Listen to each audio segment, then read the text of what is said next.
Warahmatullahi wabarakatuh. Alhamdulillah wa ni'matillah. La haula wa la quwata illa billah. Amma ba'du. Pada kesempatan pagi hari ini kita masih diberi kesempatan oleh Allah untuk mendengarkan Mutiara Pagi di Kampung Berdaya, khususnya di PPA Pondok Pesantren Agro Nurul Islam kawasan Kampung Berdaya. Kebetulan kita ada di kawasan Bakau yang letaknya ada di sebelah Kampung Berdaya, sekitar 300 meter.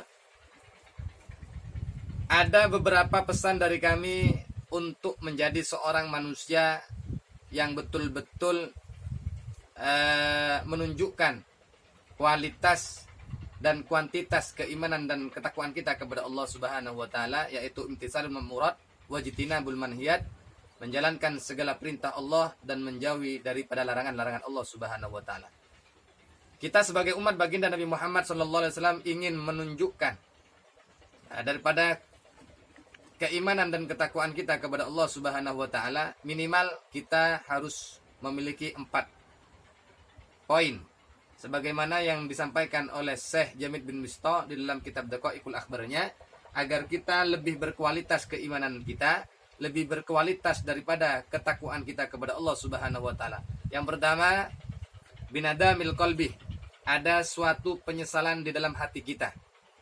Yang kurang baik, yang kurang bagus pekerjaannya, yuk kita sama-sama meningkatkan, merubah untuk lebih menjadi orang yang lebih bagus lagi. Yang masih belum disiplin, harus ada suatu penyesalan. Rubahlah ketidakdisiplinan itu menjadi orang yang lebih disiplin. Yang kurang istiqomah dalam melaksanakan ibadah dan pengabdiannya kepada Allah, rubahlah ketidakistiqomahan itu menjadi orang yang lebih beristiqomah lagi untuk menunjukkan ketundukan, kepatuhan, dan ketaatan kita kepada Allah untuk menjalankan ibadah dan pengabdian kita kepada Allah Subhanahu wa taala. Ketika kita ada suatu penyesalan di dalam hati, wadam'il aini, maka berusaha untuk meneteskan air mata. Ketika kita memohon kepada Allah, memunajat kepada Allah, ketika ada suatu penyesalan itu akan terdorong, di mana kedua mata kita yang merupakan nikmat daripada Allah akan mampu mengeluarkan air, yaitu tangisan-tangisan yang dikeluarkan oleh kedua mata kita yang merupakan nikmat daripada Allah Subhanahu wa taala. Kedua air mata yang keluar dari kedua mata ini akan menjadi saksi kelak di yaumil qiyamah, dan itu akan menjadi sebab kita mendapatkan syafaatul uzma dari junjungan kita baginda Nabi Muhammad sallallahu alaihi wasallam atas air mata yang mengadu kepada Allah karena kita berusaha untuk menjadi orang yang baik dan berusaha untuk merubah kebaikan itu menjadi orang yang lebih baik. Kemudian yang ketiga, wal istighfar bil lisan. Ketika ada suatu penyesalan di dalam hati, berusaha untuk meneteskan air mata.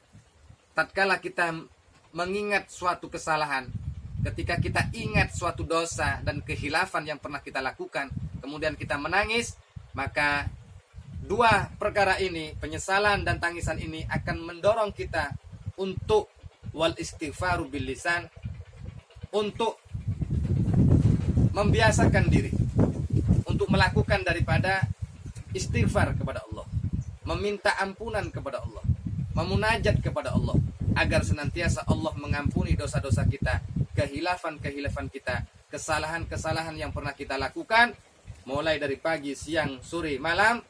Berbuat salah kepada teman, berbuat salah kepada saudara, berbuat salah kepada ibu, berbuat salah kepada ayah, berbuat salah kepada tetangga, kerabat, dan semua orang-orang yang selalu berjumpa dengan kita. Mungkin ada suatu bahasa yang pernah menyakitinya, mungkin ada suatu perbuatan yang menyinggung perasaannya. Disinilah kita memperbaiki diri dari suatu penyesalan, dari kedua tangisan mata kita, kemudian kita berusaha untuk beristighfar agar semua kesalahan kehilafan ini diampuni oleh Allah Subhanahu wa taala. Ketika 3 perkara ini sudah kita jalankan, sudah kita laksanakan, sudah kita buktikan di setiap hari untuk kita kerjakan sesuai dengan apa yang dinasihatkan oleh Syekh Jamid bin Misto, maka sempurnakan dengan 4 macam. Yang terakhir adalah wa khidmatil jawari. Wa khidmatil jawari adalah sesuatu hal di mana kita diwajibkan untuk melayani berbagai macam anggota yang merupakan nikmat daripada Allah Subhanahu wa taala. Kedua tangan merupakan bagian nikmat daripada Allah Subhanahu wa taala. Dua mata, telinga, semua organ tubuh, anggota tubuh ini merupakan nikmat daripada Allah Subhanahu wa taala. Wallahu akhrajakum min butuni ummahatikum la ta'lamu syai'ah wa ja'alakum sam'ah wal absar wal afidah la'alakum tashkurun. Anggota tubuh ini merupakan nikmat daripada Allah Subhanahu wa taala. Allah memberikan kedua mata, telinga, kedua tangan, kedua kaki, semua anggota tubuh ini merupakan nikmat daripada Allah Subhanahu wa taala. Apa tujuan Allah memberikan nikmat itu? La'allakum tashkurun, agar kita mampu bersyukur atas nikmat yang Allah berikan kepada kita. Fa bi ai ala'i rabbikuma tukadziban. Lantas nikmat yang mana yang harus kita dustakan? Sedangkan Allah sudah banyak memberikan nikmat kepada kita. Allah sudah sediakan fasilitas hidup di mana kita hidup. Maka disinilah kita seyogyanya menjalankan nasihat daripada Syekh Jamil bin Mistah, yaitu wa khidmatil jawari, melayani anggota-anggota yakni yang merupakan nikmat daripada Allah Subhanahu wa taala dengan semestinya, sesuai dengan ridho dan ajaran junjungan kita baginda Nabi Muhammad sallallahu alaihi wasallam. Tangan kita gunakan dengan semestinya, kedua kaki kita gunakan dengan semestinya, kedua mata kita gunakan dengan semestinya, kedua telinga kita gunakan semestinya. Kalaulah di bulan-bulan yang kemarin, di hari-hari kemarin, di tahun-tahun kemarin kita banyak salah, banyak dosa, banyak khilaf, maka saat ini waktunya kita berubah menjadi orang yang lebih baik. Rubahlah masa depan kita menjadi masa depan yang baik, yang cemerlang, sehingga kita di akhir hayat kita menjadi orang yang selamat dunia akhirat. Mungkin hanya ini mutiara pagi dari Kampung Berdaya. Semoga kita menjadi orang yang baik, menjadi orang yang kelak di akhirat menjadi orang yang dispesialkan oleh Allah Subhanahu wa taala. Akhirul kalam. Wassalamualaikum warahmatullahi wabarakatuh.